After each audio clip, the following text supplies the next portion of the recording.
Ça y est, votre bébé est né. Mais ce n'est pas parce que votre enfant est là qu'on ne doit plus s'intéresser à la santé de la mère, à celle du père ou de l'autre parent. Comment se faire accompagner et comment prendre soin de soi et de son corps en postpartum.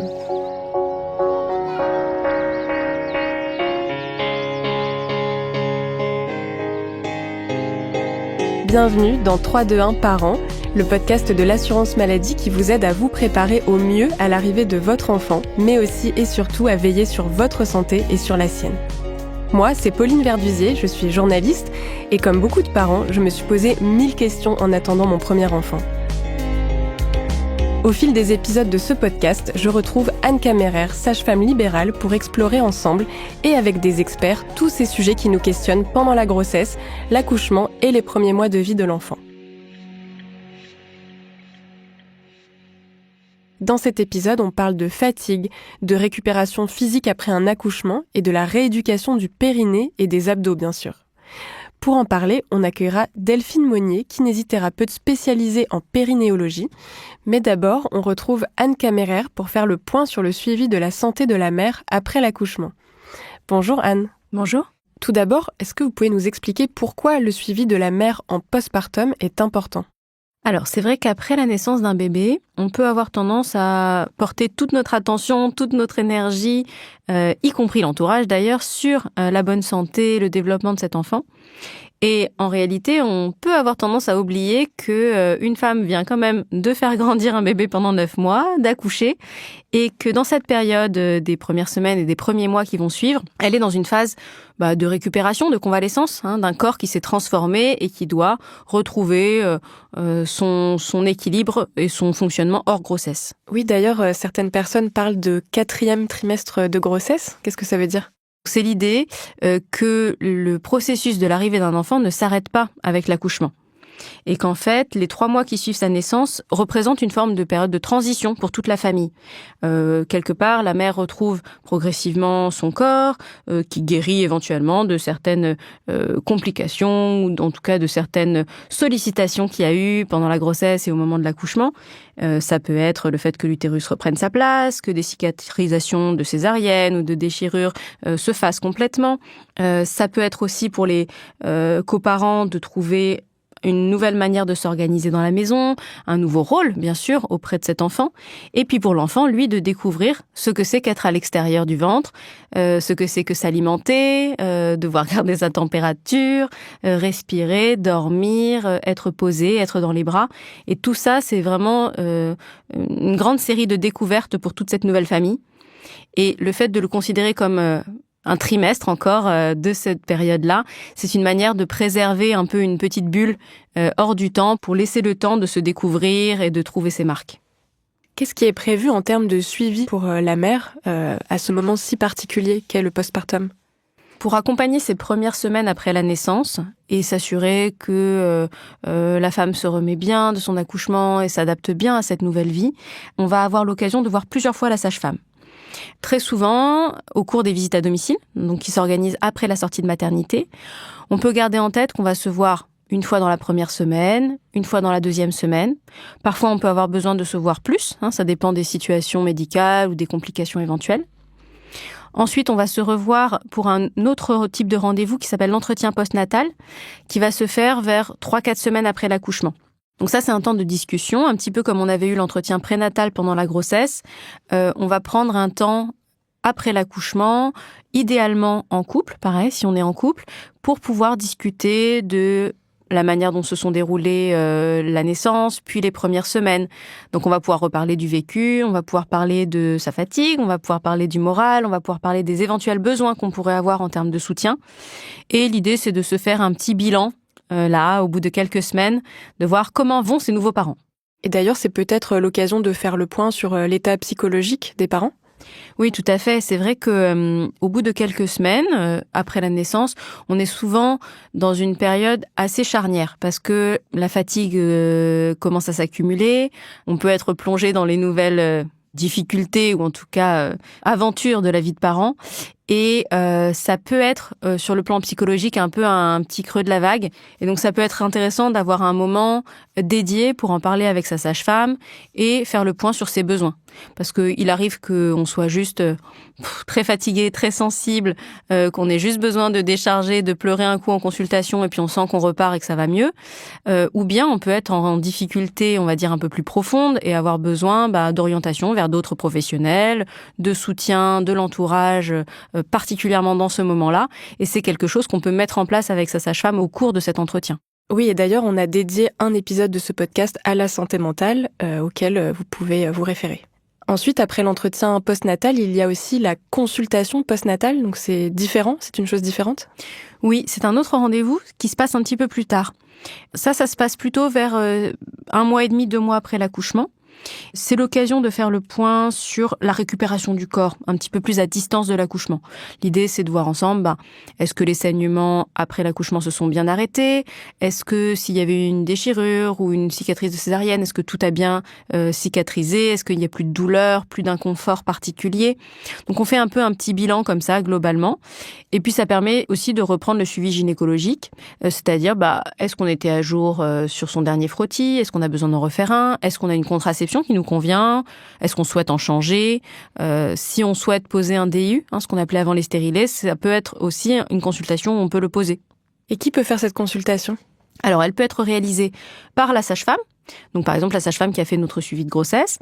Elle peut être réalisée aussi par les gynécologues, par les médecins généralistes. En fait, elle peut être réalisée par toute personne apte à faire le suivi gynécologique.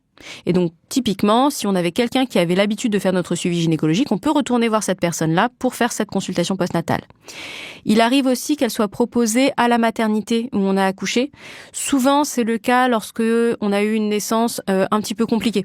Ça peut être dans certains cas de césarienne ou de forceps pour aider la naissance de l'enfant. Et en tout cas, s'il y a eu une complication, il arrive que la maternité propose de faire cette consultation un peu à distance avec le ou la gynécologue qui était présente au moment de la naissance.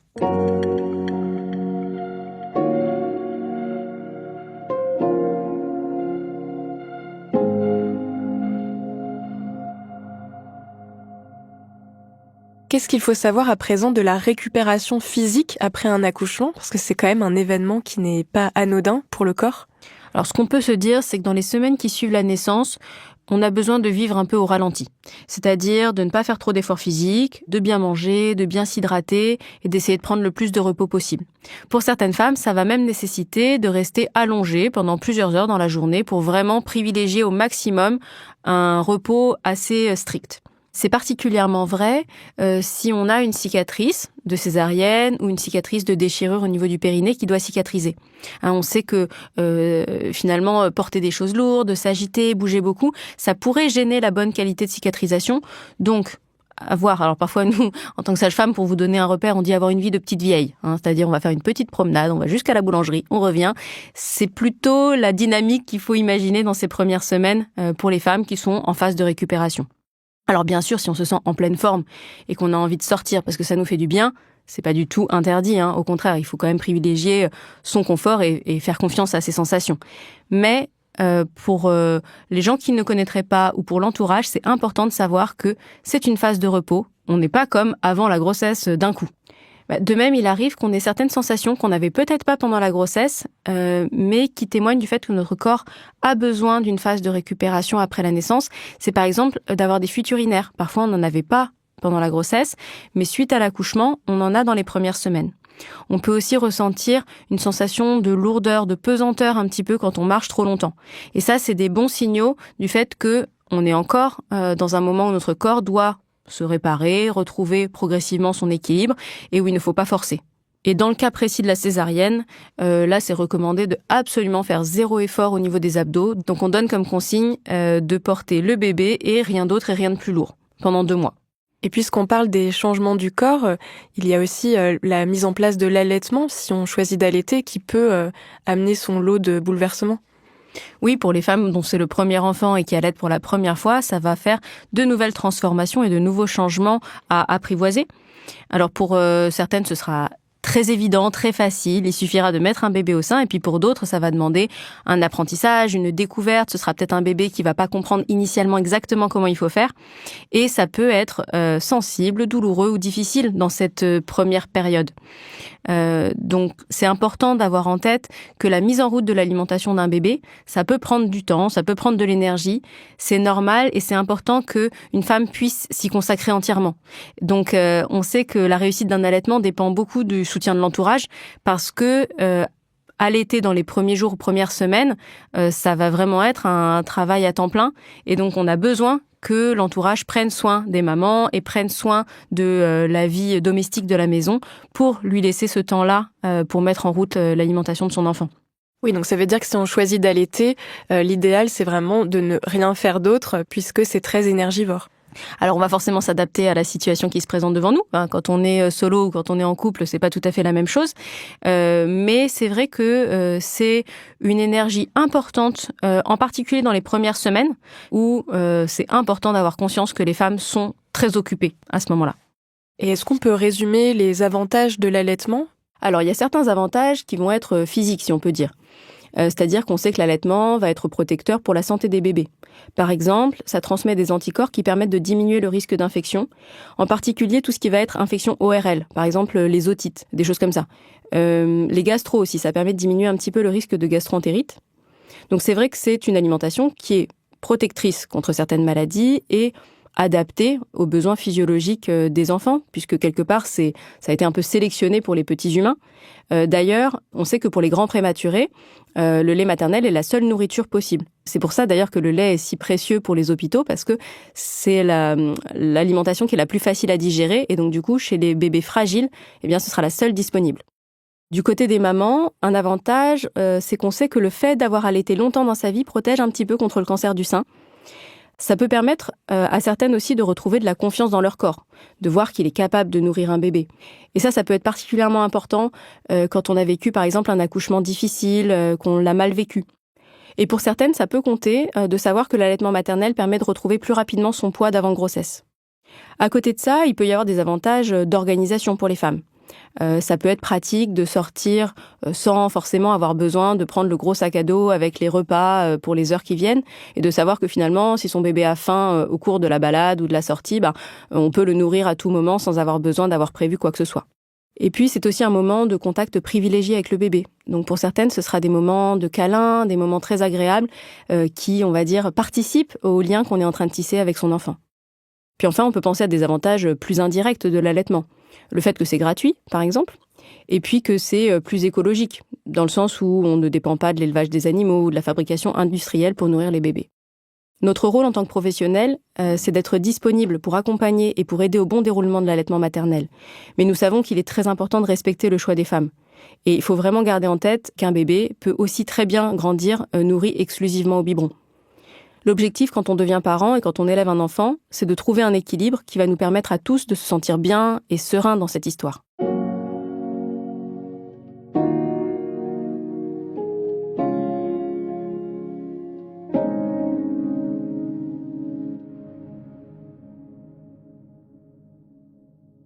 Parlons à présent d'un gros sujet qui est celui de la fatigue. Alors pour info, on a dédié l'épisode 10 à cette question, mais déjà pour commencer, pourquoi devenir parent c'est si fatigant ? Alors c'est vrai qu'avant que le bébé n'arrive, quand on est encore jeune et innocent, on peut croire que un bébé dort beaucoup et que donc du coup on aura beaucoup de temps libre. Mais en réalité, ils ont des phases de sommeil qui sont plutôt très fréquentes et hachées. Et aussi, ils vont avoir des repas fréquents et ils vont être beaucoup dans les bras. Donc finalement, au fil de la journée et de la nuit, ils vont nous réclamer très très souvent. Et leurs phases de repos vont être des petites phases de pause pour les parents, mais jamais des durées très prolongées. Donc c'est pas des vrais moments de repos pour les adultes. Oui, c'est vrai que dans les premiers temps, c'est un rythme qui peut être assez anarchique. Oui, c'est ça. C'est qu'en plus, c'est ça qui est perturbant pour les parents et qui les empêche vraiment de se reposer ou de se lancer dans une activité, c'est que quand son bébé s'endort, on ne sait pas si ça va durer 5 minutes ou si ça va durer 2 heures. Donc on se lance pas toujours dans une grande aventure qui va durer 2 heures, typiquement une grande sieste, et on peut avoir du mal à jauger comme ça du temps qu'on va avoir de disponible. Un bébé au sein, ça va téter peut-être une douzaine de fois par jour.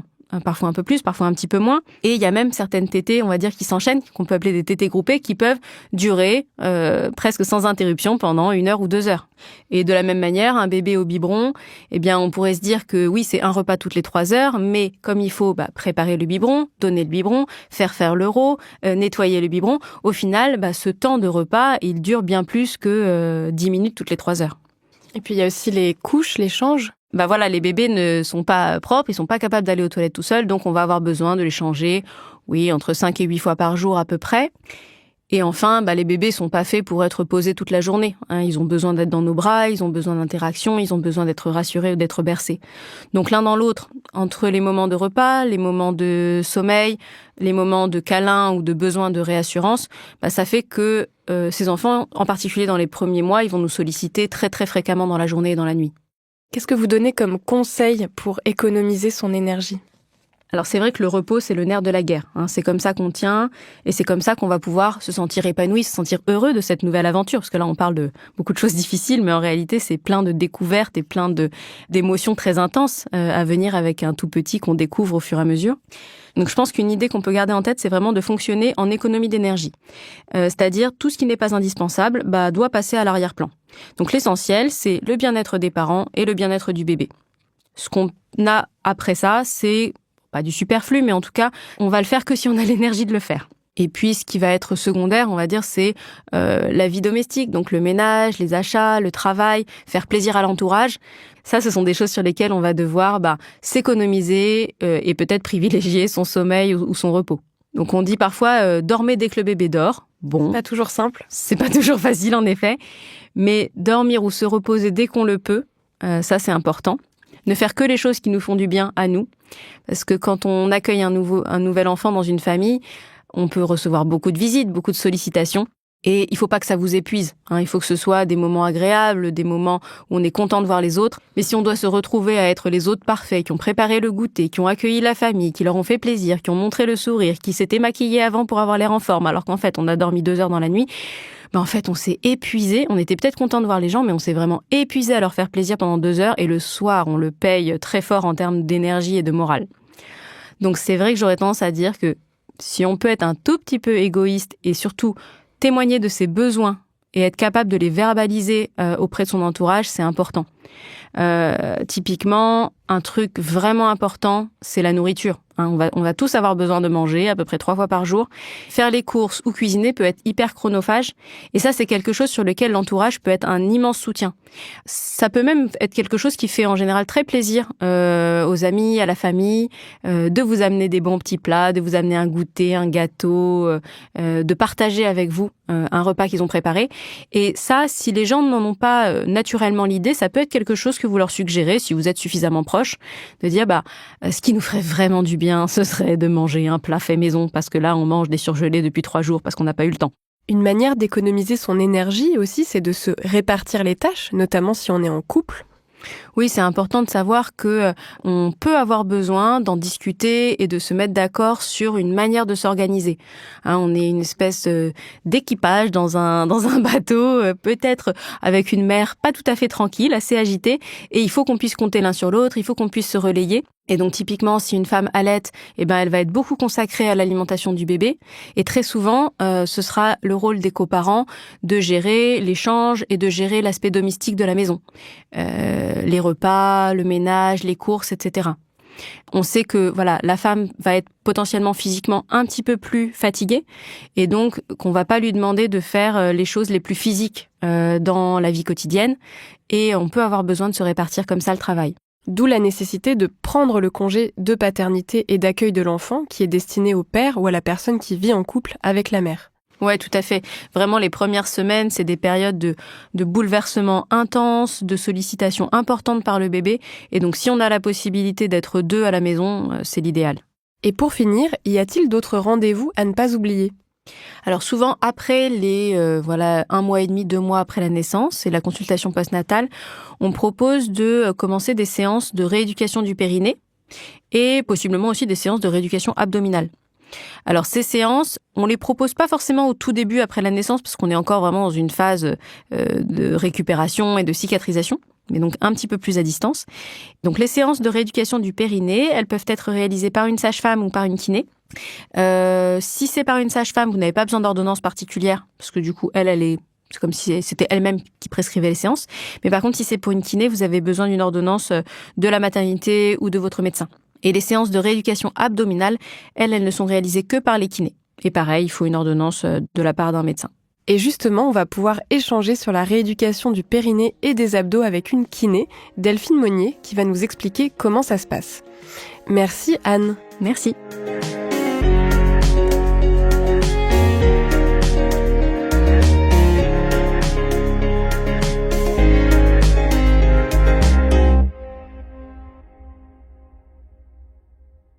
On va à présent parler de rééducation périnéale avec Delphine Monnier. Delphine Monnier, bonjour. Bonjour. Est-ce que vous pouvez vous présenter ? Delphine Monnier, kinésithérapeute en libéral depuis 2001, avec un DU de pelvipérinéologie, donc tout ce qui concerne le petit bassin, depuis 2012, et spécialisée dans la prise en charge des jeunes mamans, entre autres.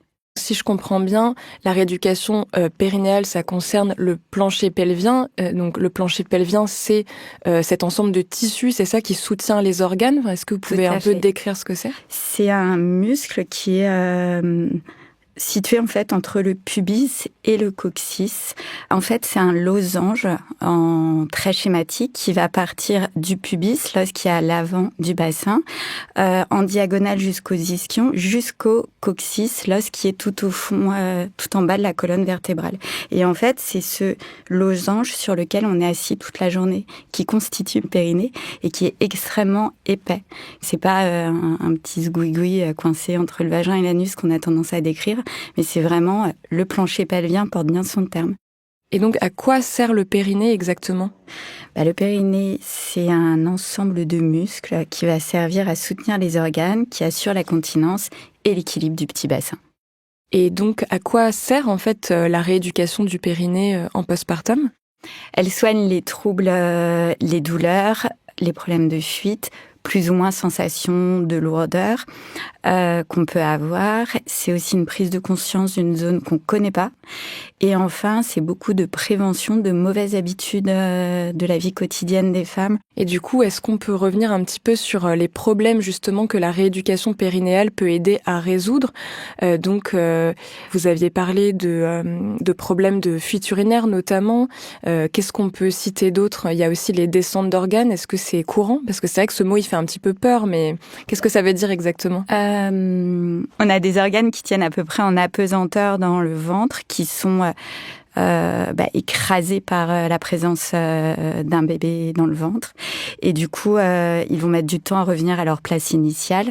La première année, on a, nous, des stades dits de prolapsus. C'est une descente d'organes, un prolapsus. Donc, on a une maman sur deux qui a un prolapsus de stade 2 dans l'année qui suit. C'est-à-dire que l'organe est un peu bas parce que distendu par les hormones de grossesse et par tout ce qui s'est passé et va progressivement prendre le temps de se remettre en place. C'est un phénomène naturel, mais qui a tendance à paniquer certaines femmes. Et il faut être attentive à celles qui ont des facteurs de risque plus importants que d'autres pour que ça ne perdure pas dans le temps. Et du coup, est-ce que c'est quelque chose qu'on ressent ? Parce que c'est vrai quand on entend le mot de descente d'organes, c'est un peu flippant et puis on s'imagine quelque chose de, je sais pas, de visible ou qui fait peur. Mais alors ça, c'était le siècle dernier. Là, maintenant, on intervient avant. Ça se soigne très bien pour les personnes qui ont des problématiques. Dans le pire des cas, on va sentir une pesanteur en fin de journée. Certaines vont décrire comme une boule dans le vagin. Mais dans la première année qui suit, si c'est bien pris en charge, ça revient complètement à la normale. Il n'y a pas à s'inquiéter. Et donc ça, c'est quelque chose qui peut être très bien soigné par la rééducation périnéale. Oui.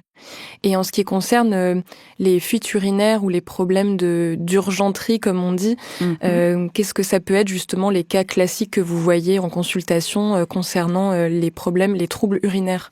Alors les troubles urinaires, l'urgenturie, c'est une fuite urinaire qui arrive sans prévenir quand on rentre chez soi sur le paillasson, quand on met les mains sous l'eau froide. Et on a des fuites urinaires d'effort, donc là c'est un problème de périnée avec une hyperpression, toux, course, on rigole. Et ça peut aussi donner des fuites d'effort avec des conséquences anales, une difficulté à retenir un gaz et dans des cas plus avancés, des matières. Mais ça arrive.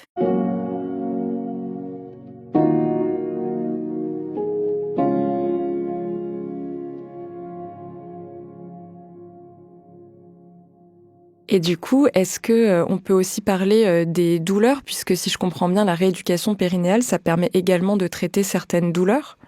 Ça traite des douleurs, donc pareil, s'il y avait des douleurs avant, ça permet une prise en charge. Et pour celles pour qui tout allait bien, on a eu des éraillures pour certaines, des points de suture, forceps, ventouses, et c'est une cicatrice sur une zone qui est faite pour cicatriser, donc ça va aller mieux. C'est une certitude, mais n'empêche que c'est extrêmement douloureux et que c'est très souvent minimisé. J'ai eu quelques petits points de suture sur une vulve, c'est pas anecdotique en vrai. Donc ça veut dire qu'en cas de déchirure, d'épisiotomie, de points de suture, notamment dans les accouchements par voie basse, c'est quelque chose qui peut être traité en séance. Complètement. En 2025, c'est pas normal d'avoir mal. Et ça peut être également les douleurs pendant les rapports sexuels. Est-ce que là, c'est l'occasion justement d'en parler et de voir ce qu'il en est et aussi de dire qu'en fait, ce n'est pas normal d'avoir mal? Oui, complètement. Parce que pendant très longtemps, c'était normal d'avoir mal et l'appétit vient en mangeant. Il faut se forcer un petit peu et on est en train de revenir sur toutes ces considérations. Et donc, ça veut dire qu'il y a des façons de travailler justement sur le plancher pelvien pour soit le remuscler, soit le détendre pour que ça vienne soigner ces douleurs, c'est ça? Oui, c'est un muscle comme un autre qui est dans un endroit intime, mais finalement qui doit fonctionner comme n'importe quel autre muscle. Et s'il y a des raideurs ou un déficit musculaire, il y aura une problématique derrière.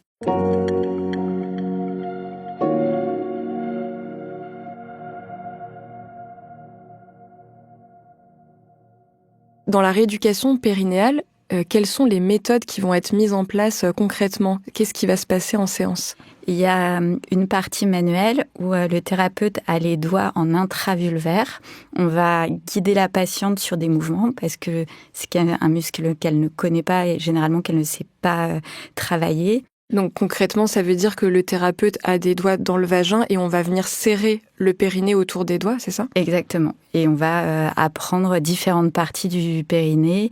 Il y a une méthode labellisée, la CMP, qui est beaucoup utilisée par les sages-femmes, où on a des images pour guider différentes parties du périnée. Donc ça veut dire qu'en fait, on va mobiliser son périnée, par exemple en le contractant, en s'imaginant qu'on ferme une porte, qu'on fait monter un ascenseur, ce genre de choses. Exactement. Voilà. Donc ça, c'est la CMP. Qu'est-ce qu'il y a d'autre comme technique? Ensuite, il y a ce qu'on appelle le biofeedback, où il y a une sonde qui est placée dans le vagin, qui enregistre la contraction du périnée et qui permet à la patiente et à la thérapeute de voir sur un écran la force, la vitesse et l'action du périnée.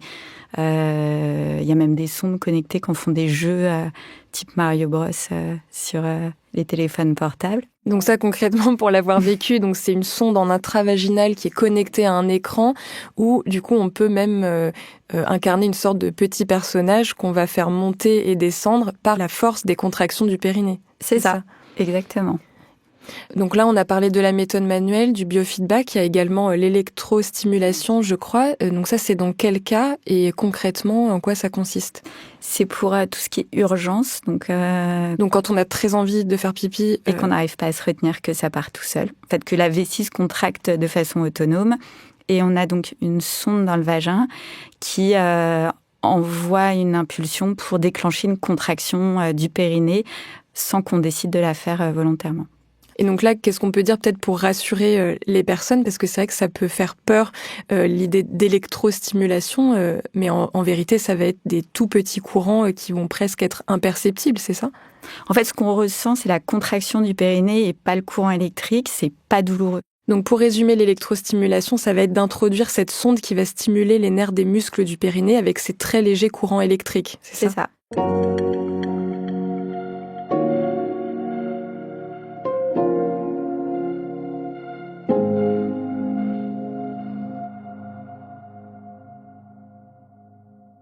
Quels sont les bénéfices de tous ces exercices? Parce que c'est pas juste finalement une question de postpartum. Finalement, ça peut servir tout au long de la vie d'avoir un périnée tonique. En fait, ça sert dans la vie de tous les jours, ça sert à protéger son périnée, ça sert à pas abîmer son bassin, à avoir un confort sexuel, à avoir un confort urinaire et anal, pas de problème de dos. C'est la base du buste sur laquelle on est assis toute la journée. Et en particulier pour une femme, c'est compliqué d'en faire l'impasse. Et alors là, on a parlé de rééducation périnéale. Qu'est-ce qu'il en est de la rééducation abdominale? Parce que c'est vrai que c'est moins connu. Même moi, personnellement, je ne crois pas l'avoir fait. Mais en quoi ça consiste? Ça sert à muscler le muscle transverse, c'est ça? Voilà. Donc, est-ce qu'on peut expliquer un peu ce que c'est et qu'est-ce qu'on vient remuscler exactement?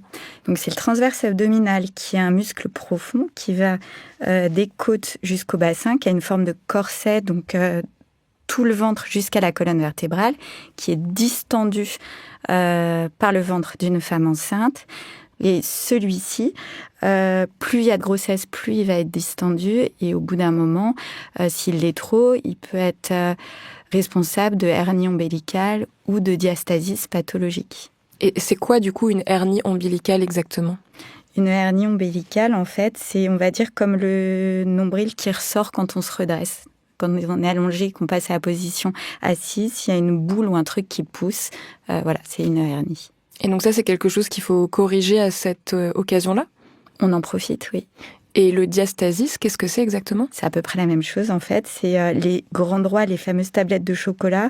Au bout à partir du 6e mois de grossesse, le ventre est tellement grand qu'elles finissent par se décoller l'une de l'autre. Et elles se rapprochent progressivement à la fin, une fois qu'on a accouché, pour revenir quasiment à la normale, sauf chez certaines personnes où la distance reste importante et ça peut être un facteur de hernie. Et du coup, la rééducation abdominale va permettre à toutes ces choses-là de reprendre leur place initiale. Exactement. Qu'est-ce que vous dites aux patientes sur les bons gestes à avoir pour préserver son périnée tout au long de la vie? On ne fait pas pipi par précaution. C'est-à-dire qu'on fait pipi uniquement quand on en a vraiment envie et pas par anticipation d'une envie future. Voilà. On fait attention à la prise des diurétiques. C'est quoi? Thé, café, tisane, vin blanc, bière, champagne. Enfin, généralement, on les identifie assez facilement. On ne fait pas pipi debout. On s'assoit si possible et on se rapproche d'une posture dans les toilettes turques au maximum. C'est-à-dire s'accroupir au lieu de faire pipi debout quand on est sous la douche ou dans la nature, par exemple. Exactement. Et apprendre à se placer, se posturer correctement, parce que quand on se tient droit, le périnée est actif comme le transverse abdominal et on n'a pas à y penser en fait. Donc on protège son dos, son périnée, son ventre tout au long de la vie, juste en se tenant bien.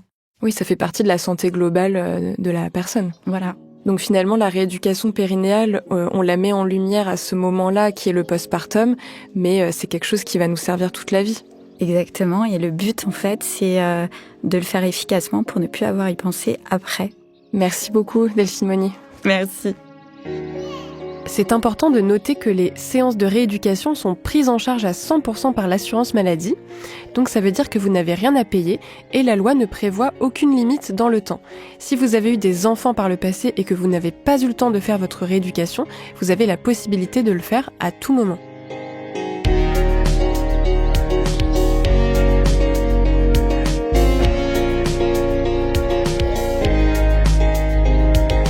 « 3, 2, 1 Parents » est un podcast de l'assurance maladie à retrouver sur toutes les plateformes d'écoute.